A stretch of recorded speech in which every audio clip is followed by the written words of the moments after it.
পাঠানদন্ডি student সোসাইটির উদ্যোগে short pitch cricket tournament Yusuf মোল্লার বাড়ি ক্রিকেট দল বনাম হেলচিয়া ক্রিকেট দল।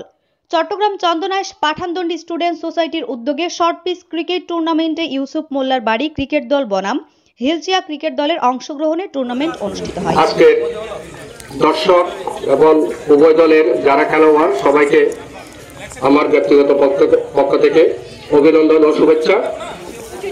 আশা রাখবো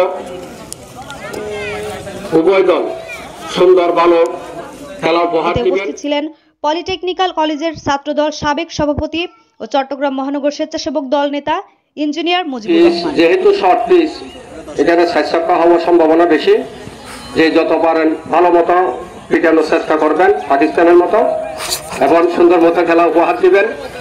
সর্বশেষ আমার যেটা অনুরোধ, হার জিত সবার আছে, যে দল জিতুক বা হারুক কোনো যেন বিশৃঙ্খলা, যারা ম্যানেজমেন্ট বিশেষ করে যারা ম্যানেজমেন্ট দায়িত্বে আছেন কোনো যেন বিশৃঙ্খলা কোনো মনোমালিন্য জগদাতে যেন না হয়। এভাবে সুন্দরভাবে সুপরিকল্পিতভাবে সুন্দরভাবে খেলা শেষ করার জন্য সমাপ্ত করার জন্য অনুরোধ জানিয়ে আমার বক্তব্য আমি এখানে শেষ করছি। আসসালামু আলাইকুম। তারা আরো বলেন, একটি আদর্শ দেশ গড়তে প্রতিটি যুবকের ক্রীড়া ও কর্মের দিকে মনোযোগী হতে হবে। সুস্বাস্থ্যের অধিকারী হতে সবাইকে খেলাধুলায় মনোনিবেশ ঘটাতে হবে। একমাত্র খেলাধুলায় পারে যুবকদের নেশাসহ সব অপকর্ম থেকে ফিরিয়ে আনতে।